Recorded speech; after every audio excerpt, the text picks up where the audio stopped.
तो फ्रेंड्स नमस्कार दोस्तों, जैसा कि मैंने आज अपने दोपहर वाले वीडियो में बताया था कि आज 10 अगस्त है और आज ही के दिन मैंने आज से 3 साल पहले काठमांडू से दिल्ली तक की अपनी साइकिल जर्नी की शुरुआत करी थी। जो मेरी जीवन की पहली साइकिल जर्नी थी, उससे पहले मैंने कभी 1-2 किलोमीटर भी लगातार साइकिल नहीं चलाई होगी और ना मेरे कोई साइकिल चलाने में कोई दिलचस्पी थी।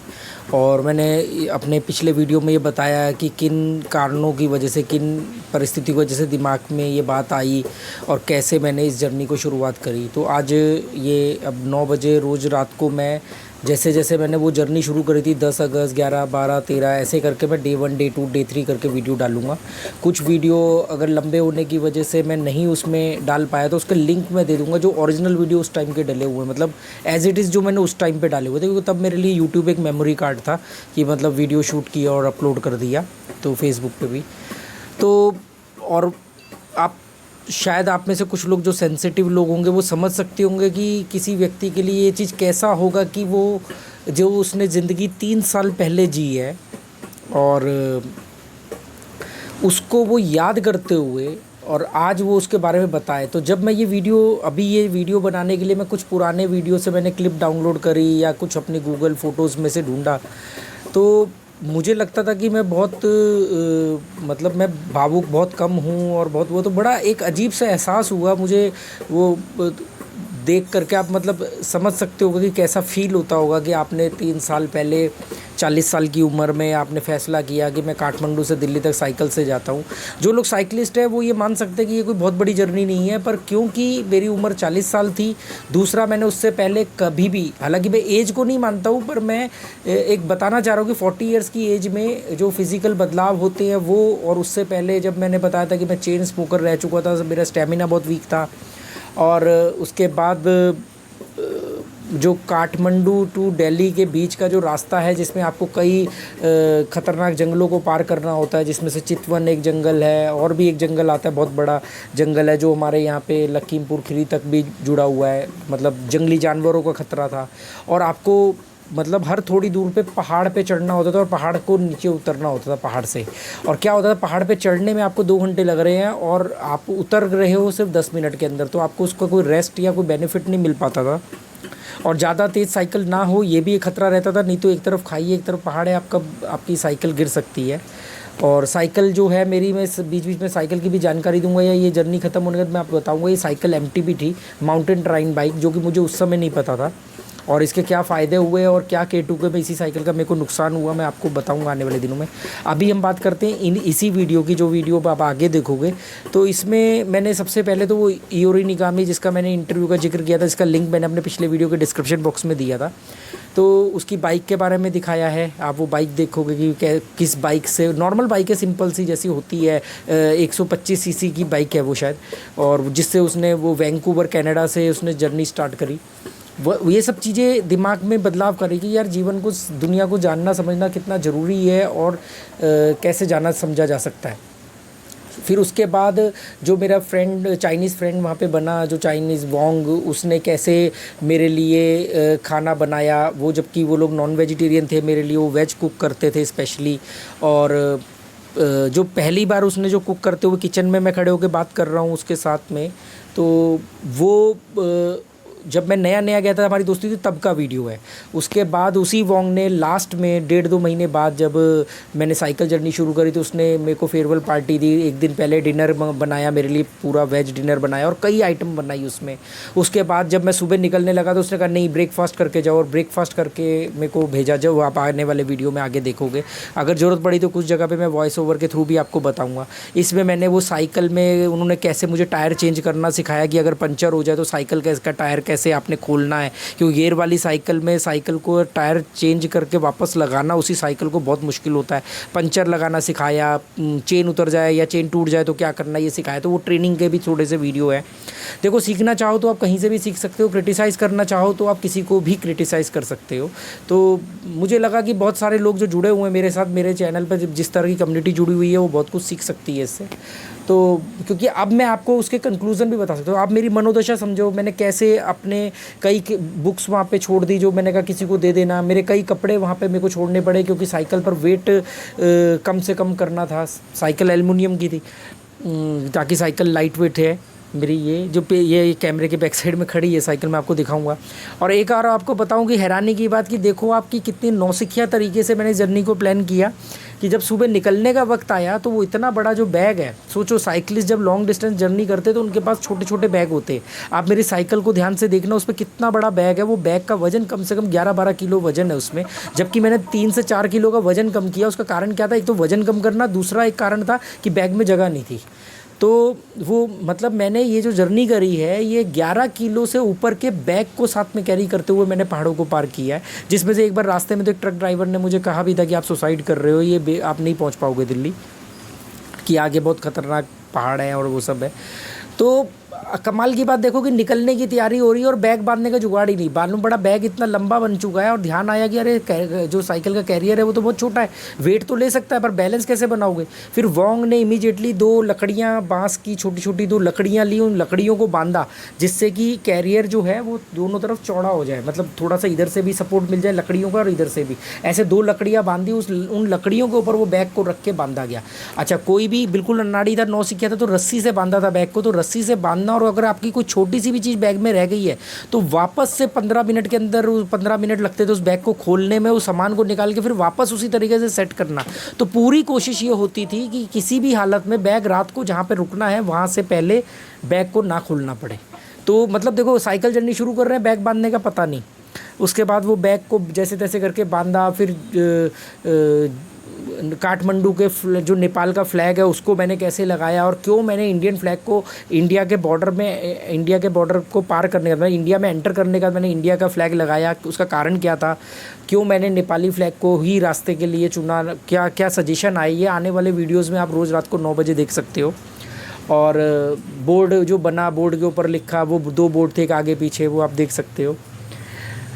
तो मज़ेदार बात यह है कि मैं इस समय ये बोलते हुए भी बड़ा एक्साइटेड हूँ क्योंकि मैंने अभी 10 मिनट पहले वो सारी क्लिप जोड़ी है और अब ये सिर्फ उसके आगे जोड़ने के लिए वीडियो में बना रहा हूँ।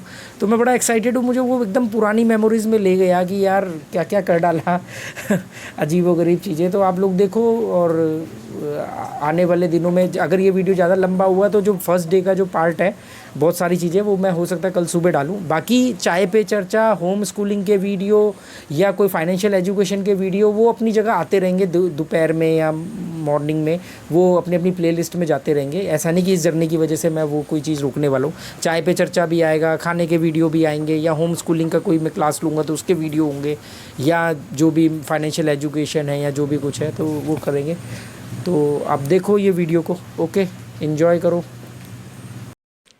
ये बाइक आप देख रहे हो, ये ईदर नाम के लड़के की है जो जापान से है। ये अभी 30 कंट्री से विज़िट होते हुए अभी नेपाल पहुंचा, इंडिया से, ईरान से इंडिया, इंडिया से नेपाल। और इसने वैंकूवर से अपना सफ़र शुरू किया था, वैंकूवर कनाडा से यूरोप और कई देशों से होते हुए अफ़गानिस्तान, ईरान, इंडिया, मतलब टोटल 30 कंट्री क्रॉस करके अभी ये नेपाल में है। और अभी यहाँ से फ़िलीपींस जाएगा, कई कंट्रियाँ होते हुए। ये देखो, 1 डिक्की, 2 डिक्की, पीछे 1 डिक्की, ये एक्स्ट्रा टायर। ये जैपनीज़ बाइक है, तो वो बता रहा था कि मैं अपने साथ कुछ पार्ट्स लेके चलता हूँ और कभी कोई प्रॉब्लम आ जाती है तो वो पार्ट्स मैं फिर कोरियर से मंगा लेता हूँ, अगर क्योंकि उस कंट्री में तो मिलेंगे नहीं। तो एक टायर एक्स्ट्रा कैरी किया हुआ है, एक ये वाटर बॉटल, एक ये है पानी के लिए, पानी है या पेट्रोल है, एक पेट्रोल के लिए होगा, एक पानी के लिए होगा। तो दोस्तों, जो काठमांडू की सबसे पुरानी साइकिल शॉप थी, पैन बाइक, मतलब ये जो इनके दादाजी थे उन्होंने शुरू करी थी काठमांडू में, सबसे पहले इंडिया से कोई साइकिल ला के सेल करी थी, ये उनकी शॉप है। ये उनके पोते ऑनर है इस कंपनी के। इनकी कई शॉप्स हैं काठमांडू के अंदर। तो इन्होंने मुझे ये ट्रेनिंग दे रहे हैं, इनका स्टाफ जो है ये मुझे ट्रेनिंग दे रहे हैं कि भी मतलब अगर पिछला टायर पंचर हो जाए तो कैसे चेंज करना है, अगला टायर कैसे चेंज करना है। पिछले में थोड़ी ज़्यादा दिक्कत होती है क्योंकि सारा गियर का सिस्टम ही वही होता है। हवा कैसे भरनी है, ये पंप वगैरह कैसे कैरी करना है, बहुत सारी चीज़ें इन्होंने मेरे को, मतलब ये मेरी 2-3 दिन ट्रेनिंग चली थी। तो मैंने इसको ज़्यादा सीरियसली तो नहीं लिया ट्रेनिंग को, पर फिर भी जो बेसिक चीज़ें सीख सकता था वो सीखा, क्योंकि 2 दिन में सब कुछ सीखना इतना आसान नहीं था। और मेरी जो एक्साइटमेंट लेवल था वो किसी और जगह पे फोकस कर रहा था। ये जैसे गियर अगर चेन उतर जाए या चेन टूट जाए तो ऐसे ही पूरा ये सिखा रहे थे मुझे। और बस इसी तरीके से चीज़ों को किया। और कमाल की बात है कि काठमांडू से मैंने ये जर्नी शुरू करी, दिल्ली पहुंचने तक एक सिंगल पंचर भी नहीं हुआ इसमें, मतलब विदाउट एनी पंचर। ये टायर जो है ये नायलॉन के टायर है, इसमें जो नॉर्मल टायर थे वो उन्होंने निकाल करके, ये तो किसी और साइकिल से मुझे ट्रेनिंग दे रही है, ये वो साइकिल नहीं है, पर इन्होंने मुझे जो साइकिल के टायर है वो नायलॉन के टायर है जो अब। हेलो फ्रेंड्स, नमस्कार दोस्तों।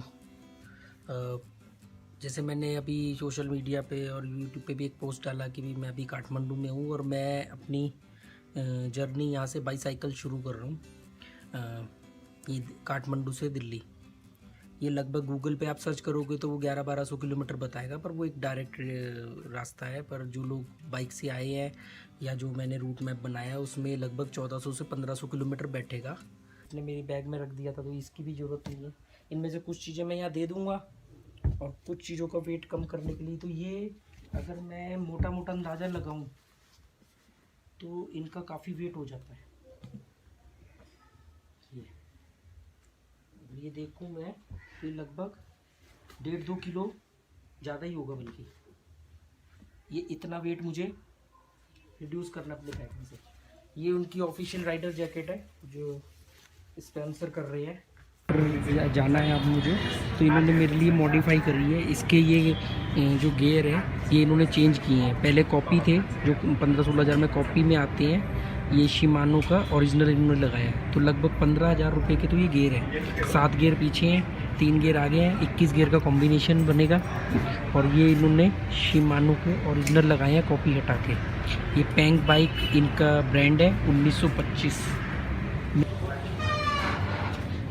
एक्चुअली तपाईलाई यो ठुलो हुन्छ भने 27.5 पनि ट्राई गर्नु न। सुरज एक्चुअली उहाँलाई बाहिर देखाएर 4। ये मेरा बेड है, मैं हमेशा ये वाला बेड लेता हूँ, फुल वेंटिलेशन है। ये बेड भी खाली रहा तकरीबन। और अब मैं जा रहा हूँ। Okay,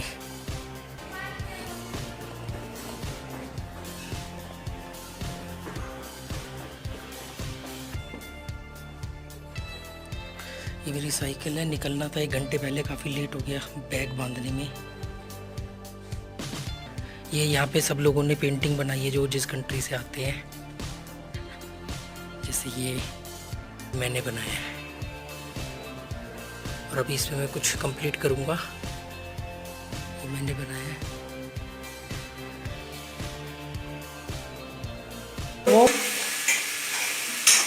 You make a food in your home? Yes. I also like cooking. I can cook chiffon cake, pizza, chicken, beef, fish, seafood. Seafood also? Yeah, seafood also. Because my city is near the sea. Your city is near sea? Yeah. It's very beautiful seaside city. ये सब्जी नहीं बन रही है, ये mister Wong है, ये China से हैं और ये वहाँ पे आर्मी में रिटायर हो चुके हैं। 40 ईयर्स एज है इनकी और ये ऑफिसर थे आर्मी में, अब ये रिटायर हो चुके हैं। और ये आज मेरे रूममेट हैं, तो ये मुझे आज अपने चाइनीज़ स्टाइल के नूडल्स बना के खिला रहे हैं। और मेरी वजह से ये वेज बना रहे हैं, अदरवाइज़ ये चिकन वाला बनाते हैं। तो इन्होंने उसमें भिंडी काटी है और टमाटर और आलू, और उसको ऑयल में भुना है। Made their video, making video, and after that I upload my channel.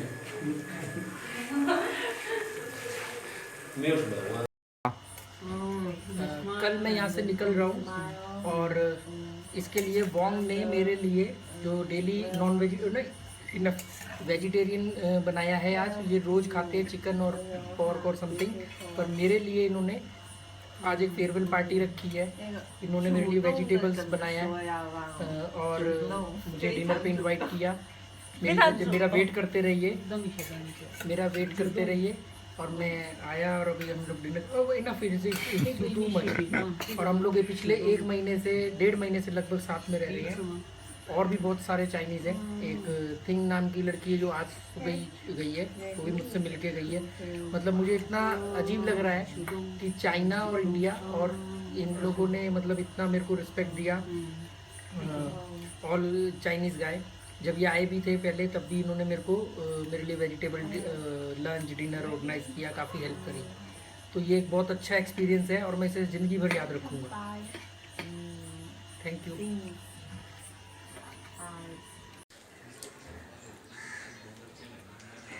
अभी मैंने निकलना था और लेट हो गया। उन्होंने बोला नूडल्स खाते हुए जाना, रास्ते में एनर्जी मिलेगी। 10 बजे का प्रोग्राम था, बैग बांधने में बहुत टाइम लग गया, सिम भी नहीं लिया मैंने, और मैं जल्दी अभी निकलूँगा और देखते हो कहाँ तक पहुँचता हूँ। पहला दिन है तो कोशिश मेरी रहेगी रात होने से पहले कहीं पे स्टे करूँ फर्स्ट डे। बाकी मैं आपको अपडेट करता रहूँगा। Thank you. अभी मैं निकल रहा हूँ, मेरे को 10 बजे निकलना था और मैं लेट हो गया इस बैग को बांधने में, और काफ़ी मैंने सामान यहाँ छोड़ा है। और इस समय लगभग 12:15 बज रहे, 10 बजे निकलने का टाइम था। और बहुत अच्छा मेरे को यहाँ पे एक्सपीरियंस रहा। ये दीवार है जहाँ पे सब लोगों ने बनाया है, कुछ ना कुछ मैंने भी अपनी पेंटिंग बनाई है। You show this painting, my painting, I complete this right now.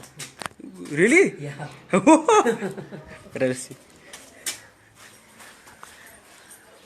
So this one is his painting.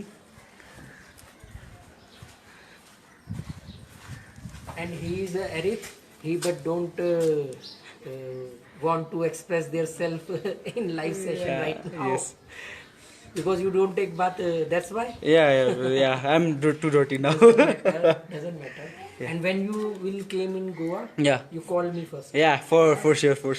Maybe I am here. Yeah. I am there, and maybe I guide you some. Okay, for if sure. you have any Yeah. problem in India. Now I'll guide you. Don't worry. Now you guide me at Makalu petrol. Yeah, Makalpatum. Yeah, there. Now I go to first Thamel, Kalimati. Thamel to Kalimati, Yes. Kalimati to Kolanki. Kolanki, From there Makalu. Makalu, Then from there you Yeah. tell people how to go Thankot. Thankot. If it's better if you go and stop in Makalu and buy their SIM. Okay. Yeah. For Yeah, Makalu is like it's petrol pump. petrol pump and some stay Yeah. staying place. Yeah, also? also for sure. Okay. So now I'll start my journey, Oh, yeah. and very good experience in homestay. Yeah. And I take your some visiting card and give a lot of people. Thank they you. came to. Thank you. Okay.